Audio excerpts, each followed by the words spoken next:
Welcome to the pre-roll for ELL 186. And this morning I want to tell you, well, presuming you're listening in the morning anyway, I want to tell you about a fine cup of coffee from Lorenzotti, Italy. These are libertarian entrepreneurs who moved to Utah of all places, and found out, non-surprisingly, that there was no good coffee to be had. So what did they do? They decided, let's source some beans, damn it. So they went out, they found some beans from Italy, did the taste test, found themselves a bean that works for espresso, works for regular coffee brewing, a bean that's aromatic, yet smooth and delightful, bold to the senses. Anyway, I've been greatly enjoying it, and you can get a discount by putting in the code LIONS at lorenzotti.coffee. Again, lorenzotti.coffee, promo code LIONS. Be sure to get 2 tins for that free shipping. Welcome to Electric Liberty Land, here on the Lions of Liberty podcast, your weekly shot of culture, comedy, and liberty with your host, Brian McWilliams. Howdy, howdy, chicklets and chick dudes? I don't know. What's the male version of a chicklet? There you go. A hubba bubba? Let's just say it's a hubba bubba. Can you intermarry? That's the question in this time frame that we live in now, this goddamn identity politics centric time frame where the hubba bubbas of the world aren't allowed to associate with the chicklets of the world. And the chicklets, should they want to become a hubba bubba, don't even talk about it, kids, because it'll get you barred from anything. All right, welcome to Electric Liberty Land, episode number 186. All the show notes for today's show can be found at lionsofliberty.com/186. I know, it's an interesting equation we've got working there. So welcome, everybody. Thanks for joining me again on this show. I hope you enjoyed last week's diatribe, a little late in the game. Talked about Joe Jorg, which of course has been, I think thoroughly parsed out at this point. No more need to dwell upon it. But I will tell you that, interestingly enough, I'm going to be speaking with somebody working on the Joe Jorgensen campaign on, I think, probably next week or the week after. And I've been working with the campaign to kind of talk about different ways to approach it, which is good. You know, looking forward to continuing to add a little consultation to that as far as messaging and my take on what's going to work, what's not going to work, etc. And I'm not going to out the guy that I'm meeting with at the moment. I don't know if he wants that public knowledge or not, but should be interesting. And ties into what I want to talk about today, because I don't know if you've noticed this, just trolling around the interwebs and making yourself miserable, but an awful lot of things have been going down. And a refrain that I am seeing occur more and more often on social media is I will see certain assholes on the left and the right alike post the question, where are all the libertarians on this? And it ranges from police brutality to protests to war issues to, you name it. I've seen just about all of them, which is why I titled this episode, Where Are All the Libertarians on Blank? And it's got to be one of those goddamn aggravating things that I've ever seen in my entire time on this earth. Because as you and I both know, libertarians have always been here in the exact same place since the 60s. There's been very little real movement as far as the party plank and the party platform. The only real movement I've seen recently is a plank to address the abortion issue, which, as we know, is something the libertarians are split on. But libertarians forever have been for equal rights, for gay marriage, have been for bringing home the troops, for keeping America's militarism at a minimum, for basic civil rights and liberties, for free speech, for countering. The most prominent thing I've seen lately, and this is one I'd responded to some jerk off on Twitter, and I don't even know how he came up in my timeline. Some leftist retweeted some other leftist, and it came across my field of vision. But it was essentially a tweet talking about police actions in Portland, where if you haven't been noticed, if your head's been buried in the sand lately, and the last day or two, and maybe it was just the one night actually, what had been going on is that people in Portland, the rioters and the protesters, had been continuously active night after night after night. And now you may have heard us talk about this briefly as it was happening on Monday, because I think it happened maybe Sunday night. And so night after night, these people have been going out, they've been protesting, they've been doing property damage, and also targeting like the police union buildings and the courthouse. So now, in accordance to federal law, the government is actually permitted to defend its own property. It's been rolled in before, and I believe, as far as I can tell, and this is from reading also Judge Napolitano weighing in on this topic, it is within the government's purview to roll in federal troops and take actions, especially where it's to protect its own property. Of course, you and I can argue the federal government should not own any property, and I would stick by that standpoint, but still, it is legal at this point.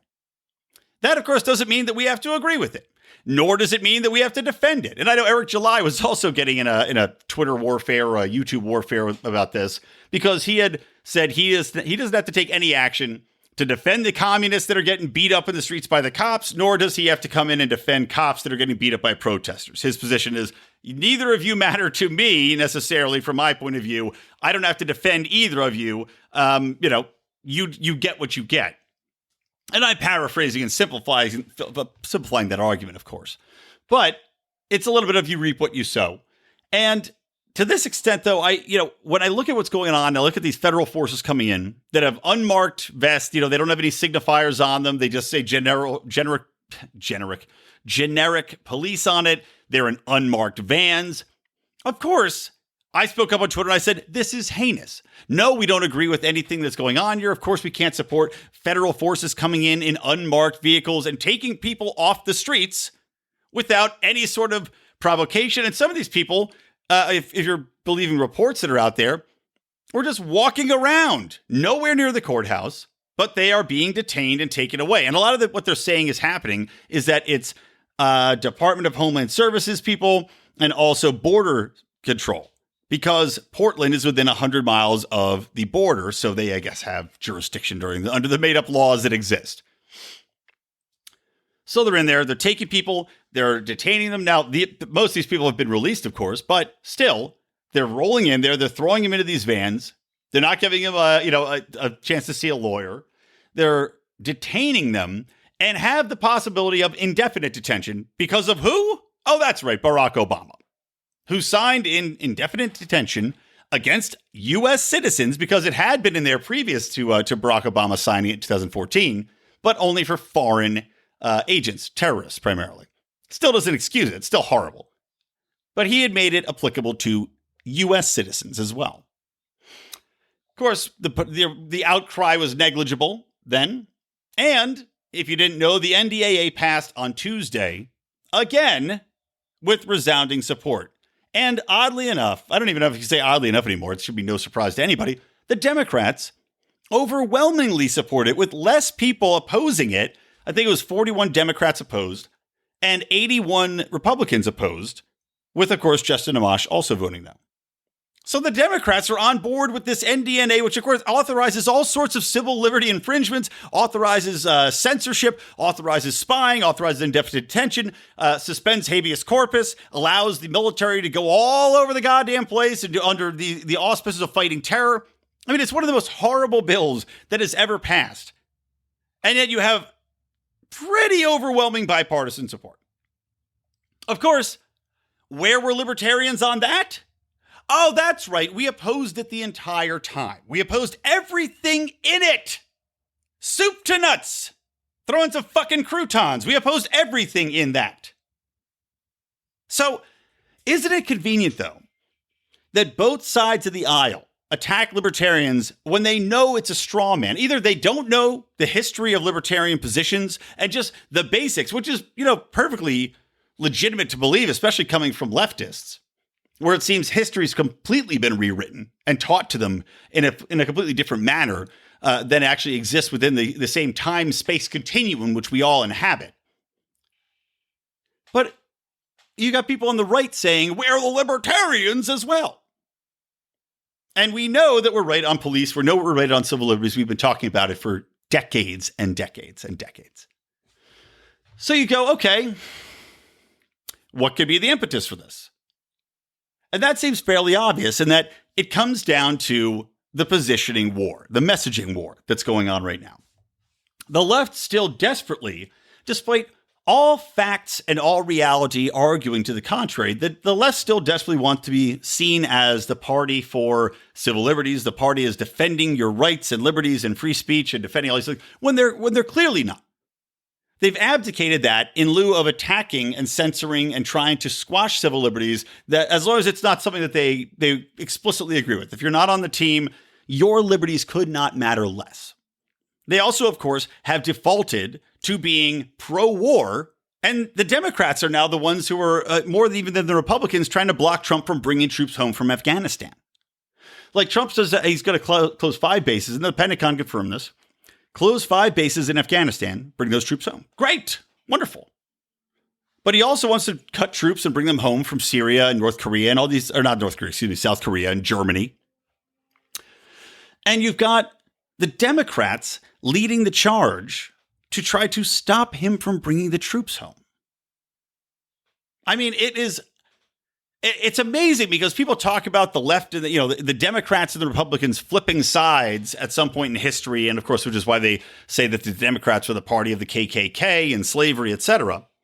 But we're seeing certain things flip-flop in real time in front of our eyes, especially where war is concerned. And now, not that the Republicans are good on war, but I'm certainly seeing a lot more saber rattling from people on the GOP side as of late about war than on the left. I mean, Tulsi Gabbard was the only outspoken anti-war candidate, and she got drummed off the stage and accused by the Democratic Party, by Hillary Clinton, went on a campaign tour trying to prove that she was a Russian asset. This is not coincidence.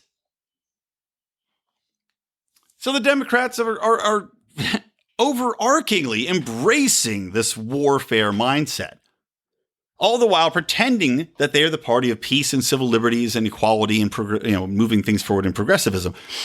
Now, it makes sense then for them to constantly, every time there is an occasion wherein libertarians have been right for decades and own it, libertarians own trying to rein in the police state, trying to rein in militarism, militarization of the police, federal forces being involved in local matters, overarching federal authority over states and cities. Libertarians have been pushing back against this since the beginning. So naturally, if you're on the left, why would you not, to all your followers who don't know fucking jack shit, most of whom are not going to be libertarians, why would you not posit that question? Where are all the libertarians on this? Why are they so quiet? When, of course, they know we're not fucking quiet on it. And the same is being done on the right, because the right is very well aware of the fact that the libertarians have been in this space. The libertarians have been calling for not only for the most basics of defund the police and change that predicament to privatize police, but also that we've been on the forefront of the anti-war movement, which they have ceded, as have the Democrats, on the forefront of the economic movement and trying to rein in the Fed. And the Democrats and the Republicans both have been pushing the Fed along, have been all for raising the spending ceiling. They're all for raising the debt ceiling. So when you have matters of economics or matters that fall into libertarian purview that the right used to try to own, they do the same thing. Where are libertarians on this? And a lot of this stuff with COVID, I've seen people posing this question. And I apologize. I was going to try to pull some examples before the show on this, and I just ran out of time. But again, the tactics are very obvious. The messaging is so obvious to attack what they know we own, they know where they're weak. They know that if there is a time for a libertarian movement, oddly enough, it could arise out of this. And I've already said my opinion on cancel culture, where we should try to amplify it, because at the end of the day, amplifying it and trying to accelerate it is only going to help us by everybody getting canceled out till they come around to the point where free speech now is something that people go, you know what, we gotta halt this. We gotta protect it. This has gone too far. And in the meantime, little old libertarians sitting in the middle here, we're watching the bullets take out snipers on both sides. It's basically crossfire. We just lie down in our little bellies here, wait for them to take each other out, and then spring up victorious. And I mean, I legitimately think You're seeing a lot of that happen in this presidential race, in the circumstances we have right now with COVID, with the bailouts, with the trillions of dollars of deficit, with the Democrats bending over backwards to force people to stay home and making this mask wearing thing into a left versus right conundrum, where you've got the GOP now stalling on trying to bail people out, but at the same time ceding to the madness, not protecting people's ability and rights to go to work. Definitely not worried about the debt. I mean, Donald Trump, the largest debt in history. Now, of course, he'll parlay that off and say, well, it's because of COVID and because of the economy and everything else. But again, Republicans have had this debt ceiling. Like under Bush, it went up. Under Obama, it went up more. And then it went up even more under Trump before this happened. So from a messaging standpoint now, and this is why I got pissed at Joe. And I'm saying, like, they're busy sniping each other out here. Why are we trying to toss our hat in with the hashtag Black Lives Movement? But I won't dwell on that. But we look at a messaging standpoint, why hasn't the Libertarian Party owned explicitly and tried to campaign on this, go reach out to media and make more of an effort to say, these are the positions we've owned. Here are the fucking check marks. Here is the campaign. Here's our social media campaign. Hashtag been here for years, and it literally roll out all of the things we've run. The economy, Keynesian economics not working, the deficit, the warfare state, military-industrial complex, gay rights. I mean, Christ, I just Googled this before the show. Because I was thinking, I'm walking my dogs today. And I'm like, Joe Bishop Henchman just got elected to LNC chair. He is an openly gay man.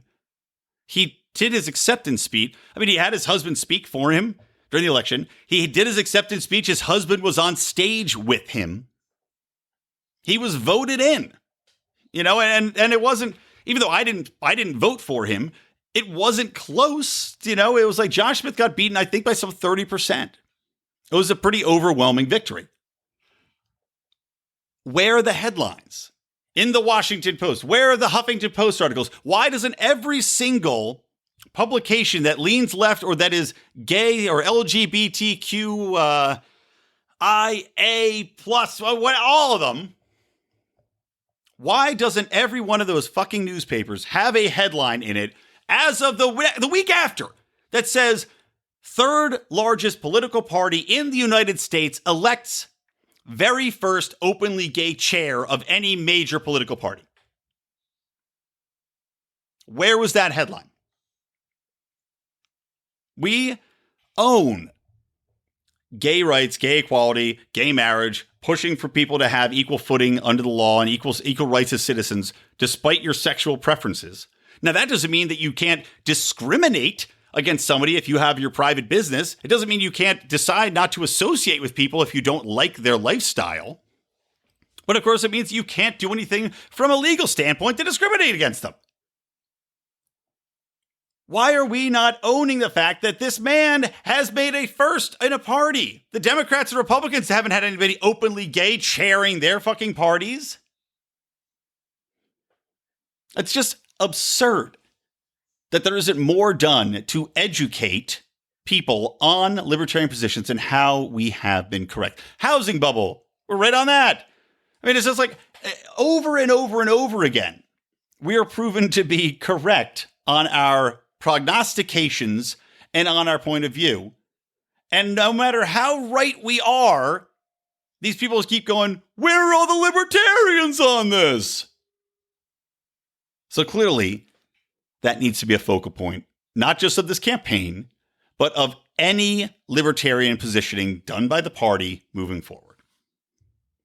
All right, moving on to slightly of a different topic, but still tied in, again, to us owning police reform and also recommendations from libertarians as to, hey, why are police handling all these traffic stops when you don't need to have armed officers enforcing and shooting people over minor infractions? John Odermatt's talked about this on his show. I have before as well. Philandro Castile, I think, is the one who was shot in his car, again, over a blinker being out. But Berkeley, California has moved forward to stop police from conducting traffic stops and are going to look to use civilian city workers instead. Now, their goal is to defund the police department by some 50% and have these people do it as well, or instead. Now, here's my take on this, because I do agree that certain things like, you do not need to have police handling every single detail, traffic stop, parking ticket, speeding ticket, etc. But I can see the trade-offs here, and I can see how this could become something where it could have a backlash. And I'll tell you how that rolls out. Because as libertarians, right, we oppose red camera laws, of course. We oppose any sort of cameras that track and give you tickets automatically. Where's the right to face your accuser in a trial or in front of a jury? That is how we've been able to fight back against these things, as has, I think, the ACLU may have even taken it on back when they did work that was legitimate for defending civil liberties and not just a prop-up wing for leftist bullshit.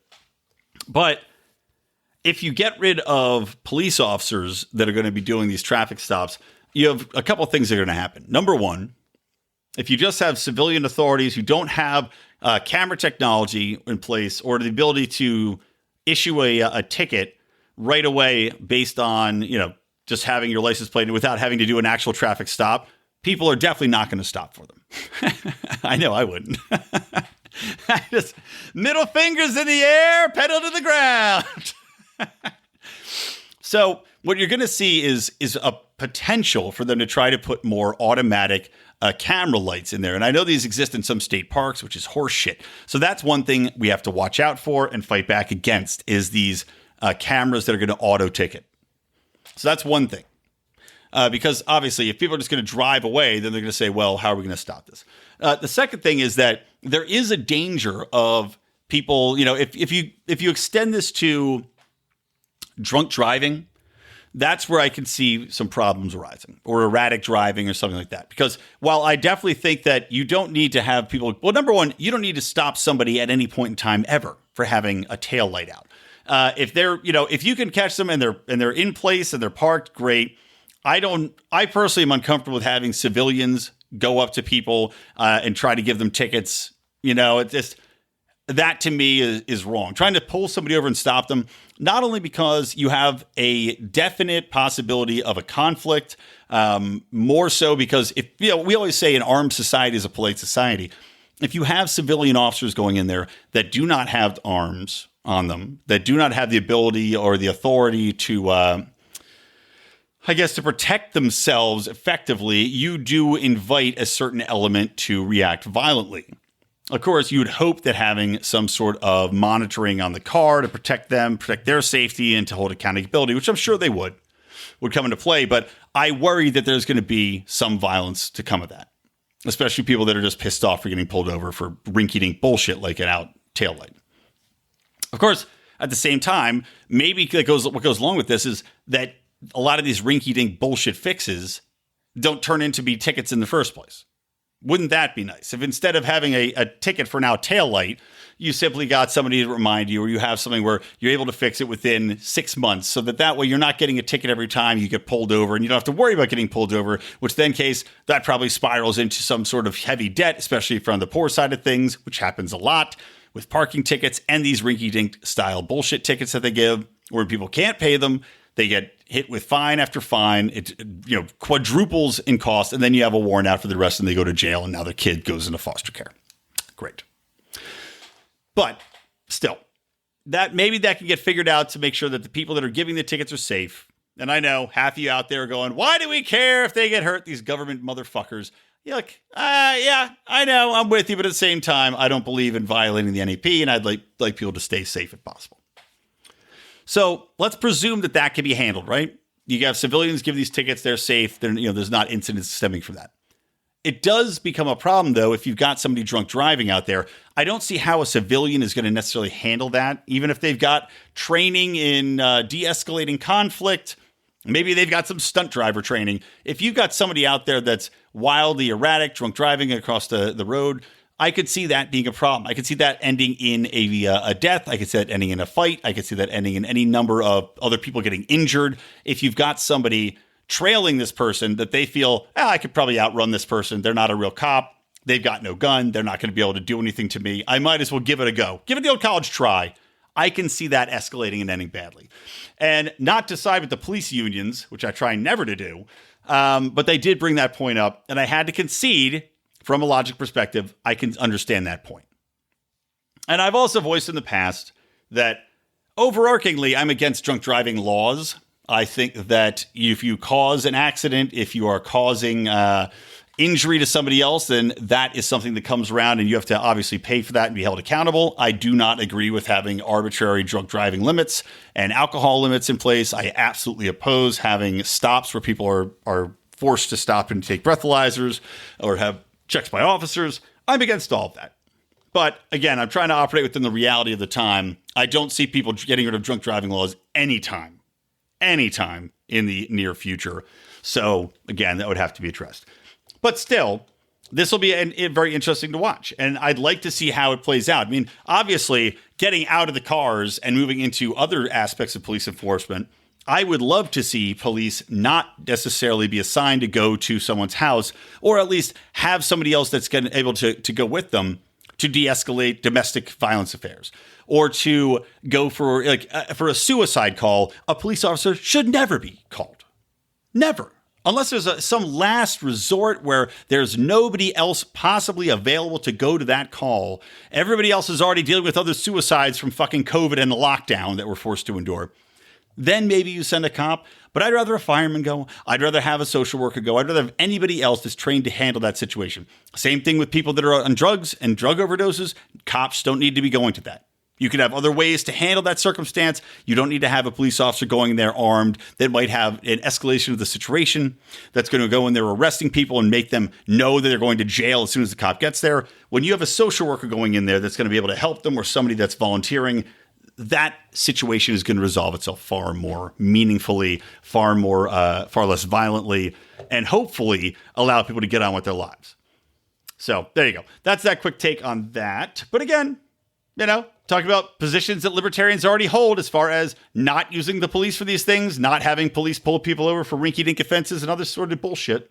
And of course, then, if you don't have the assorted bullshit for police pulling people over, you also don't have the added on make-believe crimes of resisting arrest, of fleeing, of refusing to comply with an officer, etc., etc., etc. Okay, hey guys, let me take a quick minute to tell you about a great blog. It's actually on medium.com. You can find it. It's called The Liberty Theorist. And it's at medium.com/@LibertyTheorist. And this is basically a blog started by a buddy of ours and a supporter of the show. And what he does, he likes to talk about all the shady things that government has been up to, why libertarianism is the only viable way currently to keep that much power out of the hands of government, which is, of course, what we're always about, right? Keep that power out of the hands of government. So this man is a Rothbardian libertarian who believes we're highly in need of prison reform, that victimless crimes should be abolished, and that we need to end the welfare/warfare and spy state, and that true market, free market capitalism is the way to go while socialism kills human production.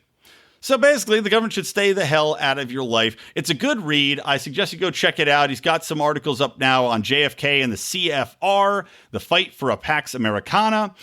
He's got Shattered Windows, the fallacy of rioting being good for the economy or everybody, obviously tying into the broken windows theory. And I haven't read this one, but it's a post called I Held Kennedy's Brain. Jim Jenkins sheds light on the new JFK autopsy. So guys, check that out. Give it a read, The Liberty Theorist, and hopefully you enjoy it as much as we have. Reminds me of the good old days when we used to write articles back on Lions of Liberty. Post those to the Ron Paul forums. Oh boy, in the way back machine. Libertarian boomers. And of course, you can also find the Liberty Theorist at facebook.com/The Liberty Theorist. Okay, back into the show. Quick shout out to, and you're going to be surprised when I say this maybe, but to John Lewis, who of course we would say is definitely on the left, definitely not an ally for libertarianism. However, we can't deny the contributions that Lewis made as a youth and for equality, fighting against state-mandated segregation, fighting against state-mandated and condoned violence against Black Americans, and really put his body out there on the line. I was reading a lot of articles about him and expanded my knowledge of what he had done, really putting himself in harm's way as for some of the groups that he was with and violating these completely verboten establishments or places that blacks are not allowed to sit, stand, walk, eat, loiter, and really put himself out there. He put himself in harm's way. So a quick shout out to Congressman John Lewis, and rest in peace. But I, at the same time, wanted to bring a little bit of attention to what I thought was just some of the more petty politicking and really just absolutely childish behavior, which is that the Congressional Black Caucus chairman encouraged Donald Trump to stay silent on Lewis's death. Quote, "Please let us mourn in peace." Which is just, I don't know. And it's Karen Bass, who I actually, because of the work that I do with foster children in Los Angeles, I have met Karen Bass. I have respect for the work that she does with foster children, obviously. But this kind of nonsense, just childish bullshit, trying to score points after a leader in the equality rights or the equal rights movement passes, and using his death as a springboard to attack a political rival is truly, truly pathetic. Just awful. And I don't know what Black America is thinking necessarily when John Lewis passes, but I would have to think that if Donald Trump said nothing, they would be more pissed off than if he's, made a heartfelt statement or even just a pre-written statement by some stooge saying that he was a legitimate icon in the equal rights movement who, as I said, put himself out there and sacrificed life and limb to fight for what he thought was a right cause. And obviously was. So, again, rest in peace, John Lewis, and wow, fucking shame on you, Karen Bass. Okay, enough on that. Just wanted to drop a quick one in there. Next topic I want to hit on this is that Howie Snowden sends out all these news links, and he sent through this news link. It was for a former Facebook employee who had gone out, and this guy's, ex-Google and ex-Facebook employee, Patrick Hsu, who explained why he thought diversity politics were creating more problems than solutions. Now, I watched this video. I was able to find it and watch it, and then I tried to follow him on Twitter after watching this Facebook video. And again, he just talks about how, within these things, the diversity policies are basically targeting and excluding Asians and white people, and solely to the benefit of Black and Latin minorities. And I guess Latin is not even really a minority at this point. I think going to be 51% within a couple of years. So, but he said, though, a lot of these things, and he gave examples of the workarounds that these agencies use or these companies use to avoid discrimination lawsuits, where they'll say, oh, it's an internship, but we're only hiring people that are minorities for these internships. But then they're paid internships, so they are actually full-time positions anyway. So he's pointing that out, how they are, without a doubt, excluding people that are not of this target demographic. And also just that the diversity programs that they have in place are actually more divisive and causing more prejudice than they actually do to quash it. So again, another person coming out and basically saying what I think any person with real logic can see is happening. We're watching it literally play out in front of our faces as a new generation that has come through with all of this emphasis on identity politics and diversity training and struggle sessions and all this other shit, finally get a taste of power and now look to silence and censor anybody that doesn't agree with them and force people into obeying. So, of course, he puts this video out, goes viral. And now when I went to follow him on Twitter, he was banned, right? He now has been shadow banned from YouTube after 10 years on the platform. He has been banned from Facebook. And again, this is all after putting something out, just drew some attention from these leftists and immediately censored. And here's a quote from him. I think it is quite disturbing in the age of censorship in which we are entering, with most communication dominated by these top-tier tech companies, and almost all of these companies have certain political biases, promoting only certain viewpoints and blocking others. They simply don't want to promote a free, open discussion, and there is no such thing as a neutral platform or means of discussion these days. Now, of course, this is true. And you could argue even the new platforms that are coming out, like Parler, for instance, are without a doubt right-leaning. And I've heard that they're banning leftists or not allowing them to join, which again, if I'm going to join a platform, and I joined Parler and then I stopped my interest because I heard this was happening, I'm looking for a neutral playing field. I'm looking for something that's going to accept opinions from both sides because I want to hear both sides of the debate. I want to have an open mind. I want to hear facts and figures that may not support my point of view. And if I am wrong, I will gladly change that point of view. Or at least I will soften my stance until I know for a fact that what I'm saying is right, or at least until my philosophy can come around and find a way in which that logic makes sense. So you're seeing the most recent example, though, of these tech companies going out of their way to find somebody. They see this man's talking from within the sphere. So naturally, blacklisted. And I'm sure you're going to see things coming out soon that label him as a racist, label him as a sexist, talk about, it's just like what happened with the other guy from Google. I can't remember his name, but immediately you see the attack dogs get put out in the fields. As Mr. Burns said, release the hounds.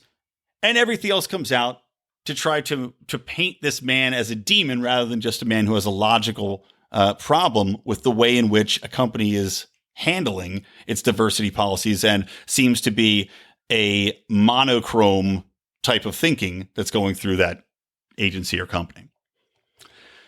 Now, moving on to an interesting counterpoint, which is we actually saw, and again, this is what I'm thinking, cancel culture, everybody, but we actually saw a rebuke from both the left and the right, the whites and the blacks alike. And that was in regards to the Smithsonian and its National Museum of African American History and Culture. And what they had put out was a document which, here's why it pissed people off on both sides of the fence. Ready? So it's under this guise, I guess maybe it was a display of talking about race. And it was titled Aspects and Assumptions of Whiteness and White Culture in the United States. And it says, white culture or whiteness refers to the ways white people and their traditions, attitudes, and ways of life have been normalized over time and are now considered standard practices in the United States. And since white people still hold most of the institutional power in America, of course, they got to get that line in, we have all internalized some aspects of white culture, including people of color. So they then present this poster, right? And I know what they're trying to do. They're trying to say that this is how white people are regarded, and whether this is true or not, right? They're saying that this is how white people are perceived, and these are what we associate with white people, and this is what we've embodied, and this is what whiteness is. And I guess you could argue that some of these are racial stereotypes that they say black people believe about white people. So let's start off. And I will say that, again, I'm not going to read every one of these, but I'll do some highlights. So rugged individualism, self-reliance, independence and autonomy are highly valued and rewarded, and independent individuals assumed to be in control of their environment. Family structure, nuclear family, father, mother, 2.3 children is the ideal social unit. Okay. Husband is breadwinner and head of the household. Not true anymore. Wife is homemaker and subordinate to the husband.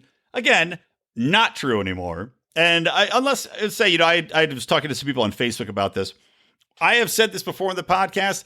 At the current time, my wife makes way more money than me.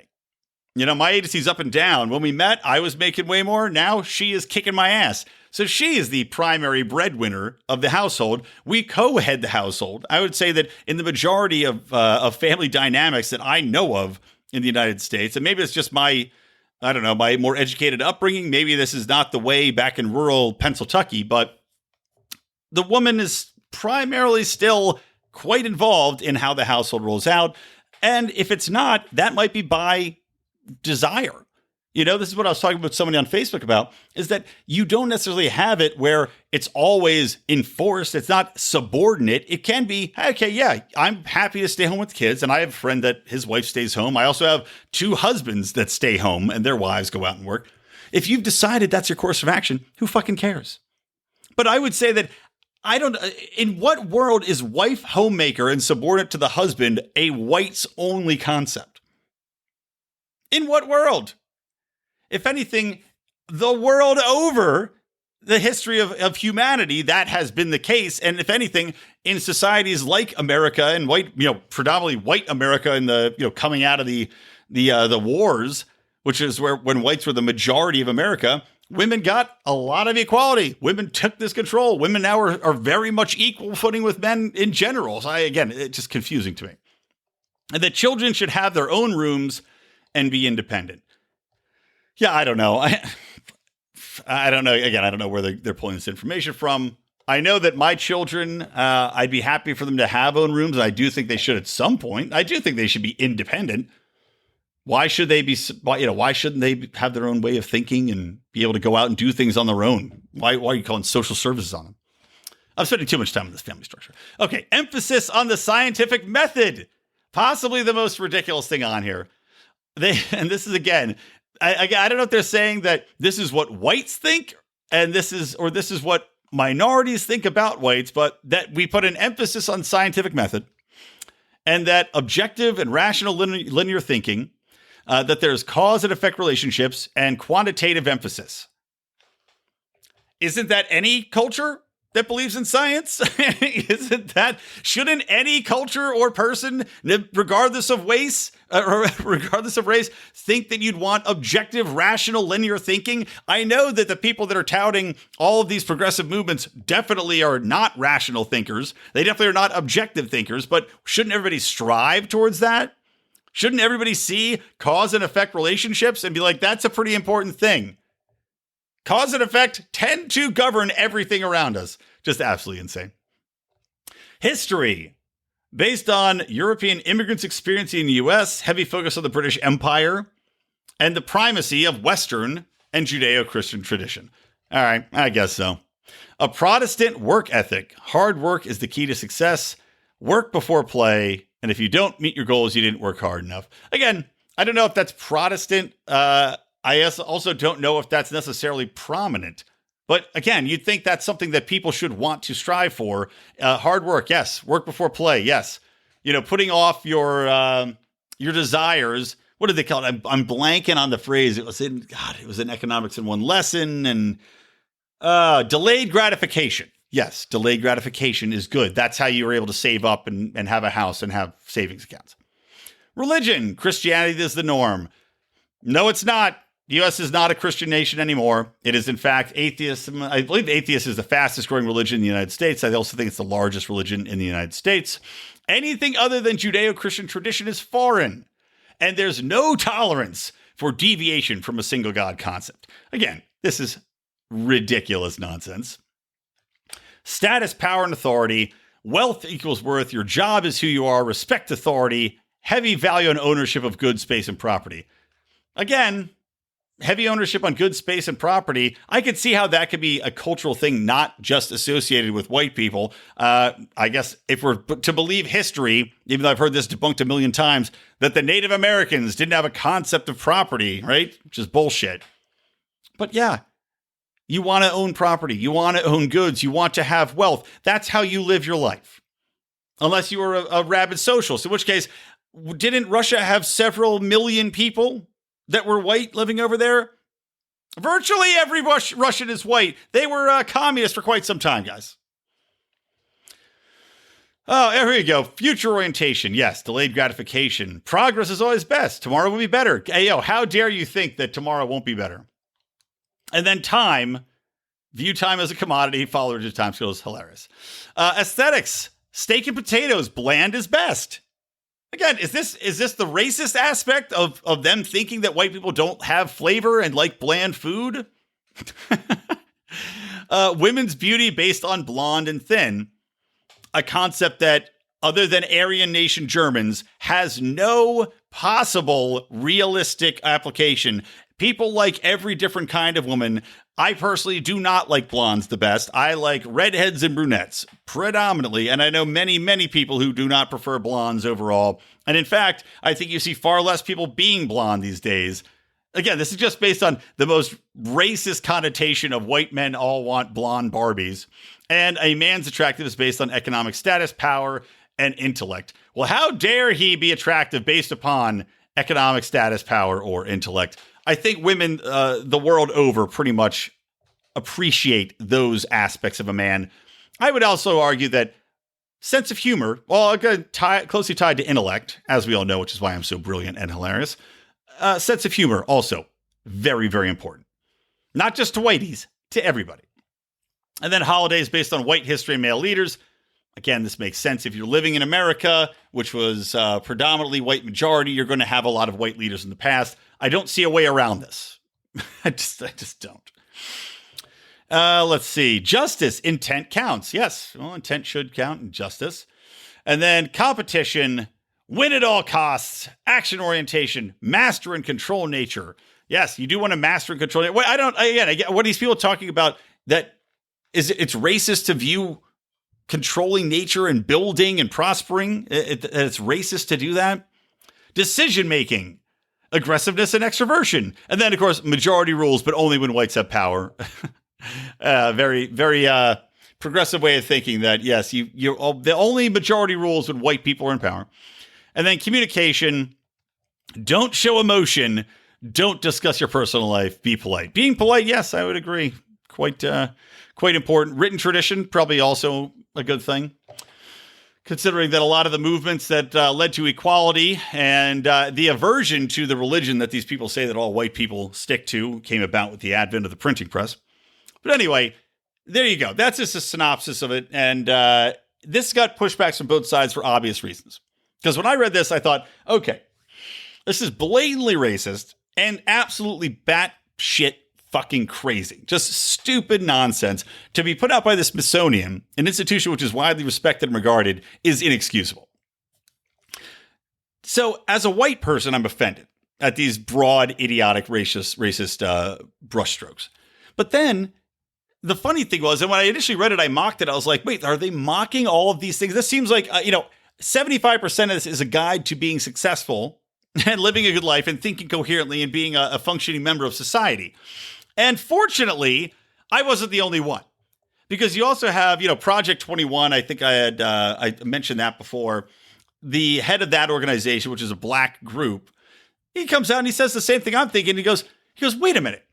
You're saying that these qualities are only associated with whiteness? Do you know how racist that is against black people? It's the racism of low expectations, the bigotry of low expectations, of saying that these qualities that make you successful, make you attractive, make you able to compete in the environment, whether that's free market or going out and hunter-gathering, whatever it might be, taking initiative, having intellect, like all of these qualities that make a good person. Why are those explicitly white qualities? Do you know that means that if we don't have these qualities that we're like fucking ridiculous? And again, I'm paraphrasing. He didn't say those exact words, but how racist is it to only imbue those qualities to whiteness? So, in a very rare win for logic and reason, that whiteness poster was canceled. So, proof and concept. Cancel everything. It's the only way we're going to get back to sanity. All right, next story. I won't spend too much time on this because, number one, I'm already getting close to an hour of show here, but also because I know my boys are recording Conspiracy Corner right now as I record this, which you can hear only by joining the Lions of Liberty Patreon, patreon.com/Lions of Liberty, wherein for as little as $5, you get access to all of our bonus content and, well, not all of it. You don't get access to the email lists of all news links. That's $15 and up. And you got to be at $25 and up to get on our Mufasa monthly video calls where you get to talk to us, shoot the shit, give us some show feedback, and decide what we want to do moving forward. But you can get all of the Degenerate Gambler shows, which we're recording a new one tomorrow because finally sports are back. You get all the Conspiracy Corners. You get the bonus show that we did right before Monday's show and all that good stuff. Plus, you get to be in our secret pride group, which is pretty cool.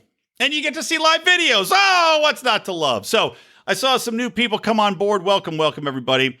And I implore all of you out there, look, to be perfectly honest, we are looking to get this show to the next level. We've seen our numbers go up, which is great. We still need a lot more people to listen and share the show to make it profitable. Because honestly, guys, as I've said, with our culture as it is right now, John, Mark, and I all still work 9-to-5 professional jobs in corporate America, right? We run a very real risk of being fired, of being canceled, of being attacked, and essentially losing our income. So we would love it if this could actually become something that we could focus on full time. And the only way we're going to do that is by growing the show exponentially, which we need your guys' help to do. Tweet about it, share it with a friend, post about it on Facebook, share it to the forum groups that you're active in. Please and thank you. And then also by supporting us on Patreon. You know, I feel like we do a much better show than Dave fucking Rubin, and that son of a bitch pulls in crazy amounts of money somehow. So please do support us, patreon.com/Lions of Liberty. We need to be cancel proof. That's what we're going for. Cancel proof, hashtag cancel proof, the Lions of Liberty. Okay, so anyway, let's talk about this crazy story wherein the judge who was just assigned to unravel the finances behind the Epstein ring, figure out what the fuck's going on with his international monetary ties, named Judge Esther Salas of New Jersey. She was just assigned 4 days ago, and bam, right away, a guy dressed as a Federal Express delivery driver goes to her house, knocks on the door, they open it up, opens fire, kills her 20-year-old son, Daniel, and shot her husband, Mark. This is in North Brunswick, New Jersey. Now, horrible, obviously, that this woman's family, who had nothing to do with anything, gets killed. It would have been tragic if she was shot as well. Of course, regardless of what happened, who knows if she's going to stay on the case. But it certainly is no coincidence that this happened. And what's amazing to see, though, is that you see this gunman sent, right? And I have no doubt in my mind this is not a random attack because he had some grudge against her, because that's what they're making it out to be. This was somebody sent in. This is somebody sent from the very powerful international cabal of child fuckers that are out there to send a message, probably try to kill her as well. But maybe it's even more effective to send a message like this. Because if you kill her, they just put another judge on the case. But you kill her family, I guess maybe she'll decide that, you know what? Nothing to see here. I'll do my due diligence. Hopefully they leave me alone. Hopefully they don't kill any other family members. Not endorsing the tactic, by the way. Just trying to puzzle it out in my own head. But what's amazing about this is that the guy who had done this, or supposedly had done this, right? They're now painting as, okay, he was some nut, some anti-feminism madman that really had built up a case against her, and that's why he killed her. Nothing to do with Epstein, right? Nothing to see here. And this is exactly what you'd expect to happen. Again, not to go crazy conspiracy theory here. I'm sure they're talking about it on the other show right now. But this guy, the suspect in this shooting, whose name is Roy Den Hollander, who was himself a lawyer, but they couch it as an anti-feminist activist and lawyer, was, of course, found dead of a self-inflicted gunshot wound. So, naturally, the man that was, according to me, sent to kill this woman or kill this woman's family now is found dead of a self-inflicted gunshot wound, which is so easy. Just what a nice little bow they tied around this message that these people have sent. And they're saying that, oh, this man is just a crazy, that he has posted all of these messages on the internet decrying feminism and ranting against her specifically, according to websites registered in his name and address. So he published books on several websites. He called Salas a lazy and incompetent Latina judge appointed by Obama, referring to 2015. And then he says, and again, this is such a bizarre thing to include in the story. He, quote, wanted to ask the judge out, but thought she might hold me in contempt. Okay. Why now? Why, after she's assigned to this Epstein case, does he decide, now's the time that I have to go and murder this woman who I've written about on the internet in some crazy terms, along with many other women, right? As well as his mother, apparently, and as well as tying things into Russian mafia prostitute. I don't know, just insane ramblings. But the coincidence just seems a little bit too cute. It's a little bit too Epstein. It's classic Epstein. That this man has a perfect alibi, that he happens to kill her 4 days after, Cat has to kill her family 4 days after, and he happens to end up dead. It's all just a little bit too cute. And in fact, if it wasn't something where he ended up dead of a gunshot wound, if he didn't have this perfect agenda, pre-prescribed agenda and reason for killing this judge who was coincidentally assigned to Epstein, I would think that it might be a random coincidence. But because all the pieces line up perfectly, makes me think even more so that it isn't. Okay, okay. One more thing. We're going to do our Idiot of the Week with a brand new jingle to wrap the show up from our supporter and our friend, Josh Anderson. So I'll debut it here, and a big thanks to Josh, and I'll roll it out in the rest of these episodes for the Idiot of the Week. So here you go. No sanity or reason to be found. Idiots and assholes all around. When stupidity is at its peak, it's the Idiot of the Week. Truly excellent. I have to say, we have to do a little re-record of that to separate the track for the audio and the vocals. Clean it up a little bit, but very impressive. Thank you so much, Josh. All right, our Idiot of the Week this week hails from Michigan, wherein a judge has said that a teen who didn't finish her online schoolwork has to stay locked up until September. Now, the backstory about this is that a girl who's going by the name of Grace, this is to protect her identity, which happens anytime there's a ward of the state, who's a 15-year-old girl, has been jailed since May for not doing her homework. And the reason that she was in jail in the first place is because she had gotten in a fight with her mother. And I guess there must have been some sort of altercation where the police were made aware of, wherein she had assaulted her mother by biting her finger and pulling her hair. And then she had stolen another student's phone from a school locker room. That was enough to get her on probation for assault and theft charges. And the judge, Mary Ellen Brennan, ruled that she had to complete all of her coursework from the high school's online classes. Otherwise, she would be locked up.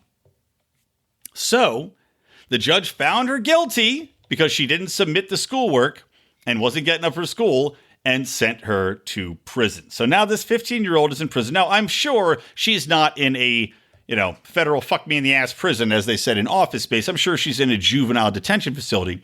But at the same time, a girl's getting a physical altercation with her mother, right? She has had, apparently this hasn't happened any time since. This was back in November when she got in the fight. Nothing's happened in the meantime.